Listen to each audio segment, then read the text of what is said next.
Y ahí entra no solo migración, sino que entra fuerza pública, porque muchas veces es fuerza pública el que los atiende. La que sigue es ya la... Bueno, eso ya lo dijimos. Ok, con aviación civil y con los entes administradores de aeropuertos con nosotros que se ha venido trabajando. Nuestros 2 aeropuertos principales son administrados por entes privados, entonces ahí hay que entrar en negociación con ellos. Básicamente nosotros hemos insistido no hacer medidas de control, digamos, como otros países han planteado, de poner cámaras para medir temperatura, cosas de esas, porque eso se sabe que no sirve de nada. La labor ahí en los aeropuertos es sobre todo informativa. Si la gente está informada, la gente sabe qué es lo que tiene que hacer y entonces es mucho más fácil trabajar con la gente. Y con todo lo que son puntos de entrada, hemos estado trabajando los planes de contingencia que ya se habían hecho en el marco del reglamento sanitario, pero entonces adecuándolos a ébola, para que sepan qué hacer en esos casos. Con Cruz Roja también hemos venido trabajando con ellos lo que es el protocolo o el procedimiento para el transporte de un caso sospechoso de ébola, para que ellos tengan todas las medidas de bioseguridad a la hora de manejar un caso de estos. Y ellos son parte también de los actores que trabajan en los planes de contingencia en cualquier punto de entrada en el país. Con Fuerza Pública también hemos venido trabajando. Ellos solicitaron una capacitación, sobre todo para que la gente tenga claro esa forma de transmisión y que baje un poquito el temor que inicialmente se generó a nivel del país. La que sigue. Bueno, hemos trabajado con ustedes también, con la Caja Costarricense, que es el mayor prestador de servicios nuestro. Hemos venido trabajando juntos desde el principio. Todavía hay cosas por definir en la Caja. La parte de atención no es tan fácil por las condiciones de bioseguridad que implica ya la atención propiamente de un caso. Inicialmente se había planteado capacitar y tener condiciones en casi que todos los hospitales que estuvieran cerca de un punto de entrada. Eso, ya viendo costos y los requerimientos, no es factible, y como recomendación es un único lugar lo que debe tener el país para la atención. Lo que se espera son muy pocos casos, entonces con un lugar es más que suficiente, y somos un país pequeñito donde se puede transportar de cualquier punto del país hacia el lugar que esté determinado. Y bueno, como les decía, con los puntos de entrada se ha venido trabajando. Con reglamento sanitario internacional ya está establecido una vigilancia de salud marítima, está la declaración marítima de sanidad, que es una, como les decía antes, es una declaración que tiene que dar el capitán del barco antes de que le aprueben la libre plática y pueda atracar en un puerto nacional, donde tiene que indicar si tiene alguien con algún problema de salud dentro de la tripulación o dentro de los pasajeros. Entonces, dependiendo de eso, hay todo un procedimiento de qué es lo que hay que hacer. Lo mismo hay el procedimiento de vigilancia de salud aérea, y estamos trabajando fuertemente en lo que son las fronteras terrestres, en lo que es los planes de contingencia. Esos son todos los lugares que ya tienen planes de contingencia en este momento. La que sigue. Aparte de los puntos de entrada, tenemos planes de contingencia en las 9 regiones sanitarias en que tenemos dividido el país, y estos planes de contingencia los estamos sometiendo a una validación mediante un ejercicio de simulación. El ejercicio de simulación no es un simulacro, es un ejercicio de mesa con un guión donde se sientan todos los actores y se va pasando digamos, como las situaciones que se irían presentando, y dependiendo de del recadito que le va llegando a cada actor social, ese actor social tiene que ir dando una respuesta de acuerdo a lo que está planteado en el plan de contingencia. Entonces eso sirve para ver si lo que está planteado está bien, si hay que ajustarlo o si hay algún vacío en ese plan de contingencia, que se les planteó una situación y que no supieron qué hacer. Entonces eso sirve para validarlos. ¿La que sigue? Esos planes de contingencia en los puntos de entrada están directamente relacionados con los planes de contingencia hospitalarios. O sea, el plan de contingencia, si se capta una persona en un punto de entrada, el plan de contingencia tiene toda la organización, los flujos, etcétera, hasta llevar a esa persona enferma al hospital designado.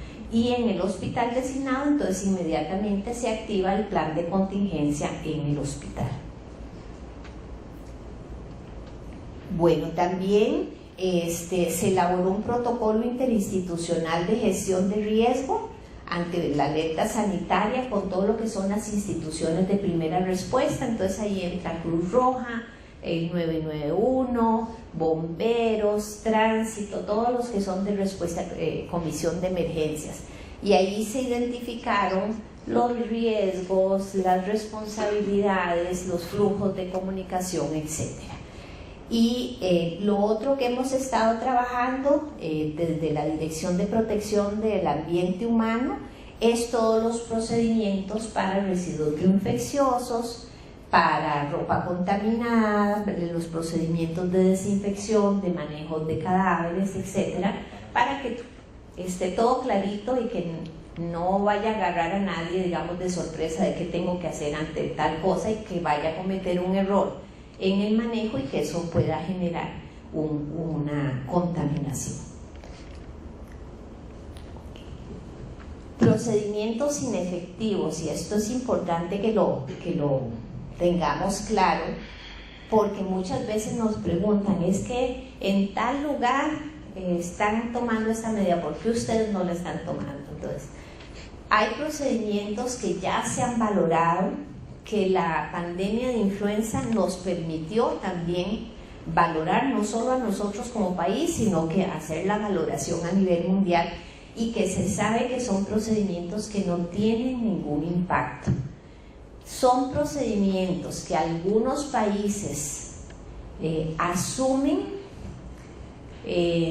más como una finalidad política de darle una sensación de protección y que la gente esté tranquila, pero que realmente no tienen ningún impacto y que tienen un costo muy elevado y que se puede revertir más bien contra el país. Entonces, por ejemplo, el cierre de puntos de entrada no se justifica, o sea, no se le puede negar el ingreso a las personas.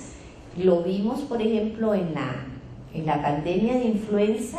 En el continente americano, uno de los países que hizo cierre de aeropuertos fue Argentina, y Argentina con la pandemia de influenza tuvo un problema más serio que el resto de los países, porque usted cierra por un lado, pero entonces se mete por otro. O sea, la gente que necesita viajar y que necesita ingresar busca la forma de cómo hacerlo. Entonces, si le cerraron el aeropuerto, llegué al país de a la par y me fui por tierra, me fui por barco, y entonces les entró el problema creyendo que estaban muy bien por el cierre del aeropuerto y tuvieron un problema muy serio con la pandemia de influenza. Negar el ingreso a personas provenientes de los países con transmisión activa tampoco es una medida. No todas las personas que viven en esos países necesariamente tienen contacto con enfermos ni con personas que hayan fallecido. No hay razón para negarles, una cuestión también hasta de derechos humanos, ¿verdad?, de negar el ingreso. Realizar chequeos médicos, como vimos, una persona que viaja en periodo de incubación normalmente, entonces ahí le hago un chequeo médico y no le voy a encontrar absolutamente nada, porque no tiene ningún signo ni ningún síntoma.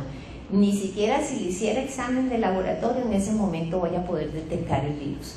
y tener médicos en todos los puntos de entrada haciéndole chequeo a todo el mundo es algo no sostenible. Tomar las temperaturas en los puntos de entrada es otra cosa que no sirve de nada.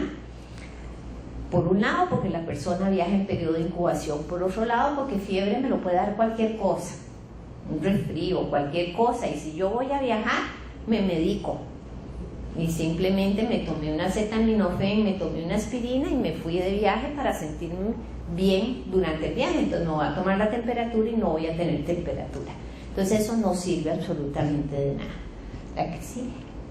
Bueno, ya para terminar, lo más importante es una información clara, transparente, sin causar alarma o pánico innecesario. A mí me han preguntado 50,000 veces, pero el país está, los periodistas son así, y díganme qué porcentaje de preparación tiene el país. Yo le puedo decir, no le puedo decir nunca el 100%, o sea, esto es un proceso. Y los procesos de capacitación y los procesos para que estén todos los recursos y para que todo el mundo esté informado, no es de un día para otro, eso se lleva tiempo y es así mediante actividades de estas que vamos con un grupito, que vamos con otro grupito y en esas estamos trabajando.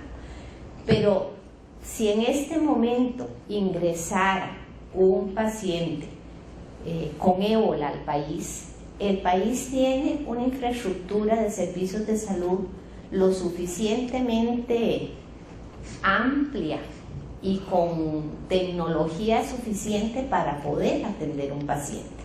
Se ha dado mucho temor con respecto al ébola, sin embargo, yo les digo, un paciente con SIDA es exactamente la transmisión, digamos, del SIDA, la posibilidad de contagiarme yo de un paciente con SIDA, si lo estoy atendiendo en un servicio de salud, es igual, porque entro en contacto con la sangre, porque me pinché en un procedimiento que le estaba haciendo con una aguja contaminada.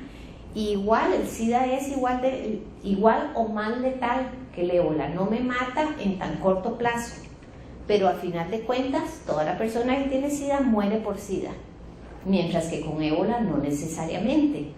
Entonces son medidas de bioseguridad que tenemos que aplicar en los servicios de salud, que es donde vamos a atender a las personas, para evitarle el riesgo de la persona que va a atender y poder darle una atención adecuada a la persona que está enferma. Pero no es nada que se sale como de las posibilidades o de la capacidad que tiene el país para poder manejar un caso. Entonces, en ese sentido, ahí estamos a las órdenes. Cualquier duda que tengan, cualquier información, nosotros vamos a dejar las presentaciones. En la reunión que habíamos tenido, yo les decía que pueden ingresar a la página web del ministerio. Ahí hay documentitos de comunicación, banner, panfletos, afiches, etcétera, con información para viajeros, para la población general, no solo de ébola, hay de chikungunya, hay de dengue también, entonces perfectamente pueden hacer uso de ese material. Muchísimas gracias. ¿Hay alguna pregunta? Más bien, yo decía, porque precisamente los medios de comunicación, dice Salia, así, a grandes rasgos de que si el país está preparado no para recibir pacientes o que salgan casos de ébola, pero es que enfermedades infecciosas hemos tenido toda la vida. Entonces deberíamos de estar en la capacidad de saber, porque es exactamente el mismo procedimiento, ¿verdad? El no tocar a la persona, ponerse la vestimenta correcta, o sea, muchas cosas. Entonces a veces hacen un caos donde no lo hay realmente. Y después, una persona que ya está enferma, o sea, hay un tratamiento, hay medicamentos que se le dan para minorizar esta enfermedad y esperar la evolución de la persona. ¿Se muere o sigue viviendo o cómo es que se maneja? Sí, en este momento hay algunos tratamientos que no han seguido, digamos, el trámite de aprobación normal ante el FDA, por ejemplo, en Estados Unidos, para hacer producción masiva y venta del medicamento, Sin embargo, ante la epidemia hubo algunos tratamientos que se les dio la opción de manejar, como el Zetamap, por ejemplo, que es un suero. Se ha estado trabajando con las personas que tienen la enfermedad y que no fallecen, entonces obteniendo sangre de esas personas, los anticuerpos que esas personas generaron hacia el virus para ponérsela a las personas enfermas. Sin embargo, el uso de estas cosas es muy limitado porque no hay todavía una producción, digamos, en masa para la venta, para adquirir. Entonces, es lo que tenían ellos todavía en fases de investigación. Entonces, el tratamiento es muy limitado. Lo que sí se ha visto, y hay un médico internista que nos ha estado acompañando en las capacitaciones, él dice: el ébola es como un dengue grave con diarrea y vómito. Lo que hay que hacer es hidratar al paciente. Y en una reunión que yo estuve la semana pasada en Cuba, la gente del CDC de Estados Unidos decía: si el paciente se capta tempranamente y se empieza a hidratar, la evolución es satisfactoria. Es una cuestión de hidratación, o sea, la persona tiene una diarrea de muy alta tasa y tiene mucho vómito, entonces lo que hace es que se deshidrata y se choca, y aparte de todo el proceso inflamatorio que produce el virus, y lógicamente si la persona está deshidratada, chocada, pues no tiene mucha forma de defenderse su organismo. Entonces, manteniendo a la persona hidratada, la evolución de la persona es mucho más favorable. O sea, digamos, el hecho de que una persona sobreviva es tal vez por la condición de la persona, digamos, una respuesta por su sistema inmunológico. Hay diferentes formas, sí. Hay una vulnerabilidad individual, digamos, el virus del ébola lo que produce dentro de todo el organismo es como una reacción inflamatoria masiva. Entonces hay personas que tienen una respuesta inflamatoria más alta que otras. Por ejemplo, las personas muy alérgicas tienen una reacción inflamatoria más alta. Probablemente en esas personas la susceptibilidad es mayor o la vulnerabilidad es mayor. ¿Por qué? Porque es su forma de reaccionar individual. Hay otras personas que no, que digamos tienen una reacción inflamatoria mucho más disminuida, entonces probablemente sea más favorable. Muchas gracias.